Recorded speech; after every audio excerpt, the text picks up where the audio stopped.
So I saw this book which got a rating of 3.4 on Goodreads. 3.4 is not considered a good score on Goodreads, but the reason for this poor review was not bad writing, but more so the controversial content within. So naturally, I gravitated towards reading it. This book, Manhood, is an autobiography by Michael Leiris, a French surrealist writer and ethnographer who was friends with the famous author Georges Bataille.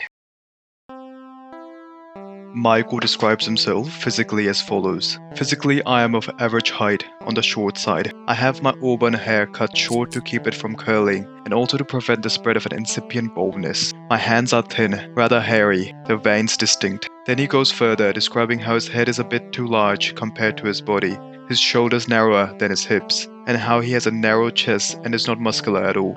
He also notes how he likes to dress as elegantly as possible, but due to his body shape and lack of money, he often feels inelegant. Lastly, he explains how he hates catching an unexpected glimpse of himself in a mirror because unless he is prepared, he finds himself embarrassingly ugly each time. Here Michael describes something that I don't think anyone else, if they did the same, would ever admit in 1,000 years. He writes, "Sometimes I glimpsed my mother as she was preparing for bed and watched her undress as much as I could. I remember one evening when I secretly debauched myself while staring at her naked chest. When I think of my mother, the image of her that comes most frequently is the one I saw then, in a long white nightgown, a braid hanging down her back."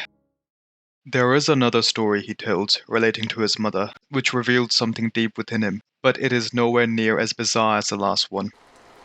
So, one night he was suddenly woken up by a violent cough that tore through his throat and windpipe, feeling like it was digging deeper into him, like a wedge or an axe. It hurt, but he revealed that he also got a certain pleasure from anticipating the cough spasms, which became more intense with each fit.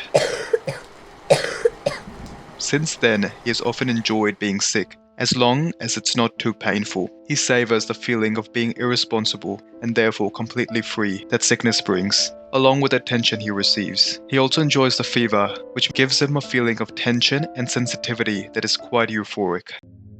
When he was 5 or 6, he went through a traumatic experience. He writes, "At the age of 5 or 6, I was the victim of an assault. I mean that I endured an operation on my throat to remove certain growths. The operation took place in a very brutal manner, without my being anesthetized. What happened was essentially his parents tricked him into going to the surgeon without telling him, making little Michael believe that he was going to the circus instead. When they got to the doctors, his parents left him in the waiting room, and the doctor took him into another room where the surgeon was waiting. The surgeon, who had a big black beard and wore a white gown, appeared intimidating. He saw various sharp instruments and must have looked scared, because the old doctor took him on his lap and tried to reassure him by saying, 'Viens ici, mon petit coco.'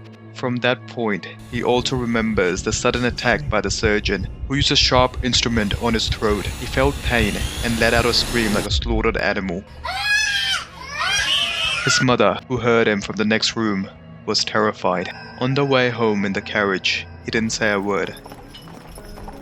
The shock was so intense, he couldn't speak for 24 hours, and his mother worried that he might have become mute. After the operation, all he remembers is the carriage ride, his parents' attempt to get him to talk, and then back at home, his mother holding him in front of a fireplace. Michael reflects on this experience. "My whole image of life has been scarred by this incident. The world, full of traps, is nothing but a huge prison or an operating theater.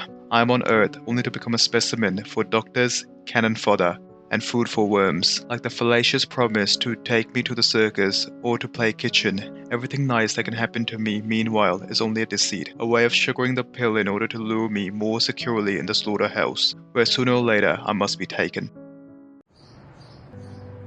In this story, Michael saw a workman with a wounded foot, which was bare, dirty, and had blisters shining in the sunlight. 2 friends were carrying him away from the construction site where an accident had just happened. He imagined the workman going home, imagining what his neighbors would say, the terrified looks of his children, and his wife's frantic reactions. A day that might have started well had turned into a disaster. He reflected, "Such is life. One day my wife too will look at me with a shocked stare. I'll be suffering from cancer, or I'll be crippled. I'll lose every shred of dignity and courage in the face of the 1,000 minor miseries which pounce upon the sick and the dead. Having to use a bedpan being unable to control one's sphincter muscles, stinking, liquefying. His views of the world changed since then. If it's a beautiful day, I'm filled with anxiety. It's a bad sign that the weather should be so fine. What terrible events is in store? Similarly, if I take any pleasure at all, I calculate my chances of paying for it in the near future. And 100 times over, for fate is nothing but a usurer.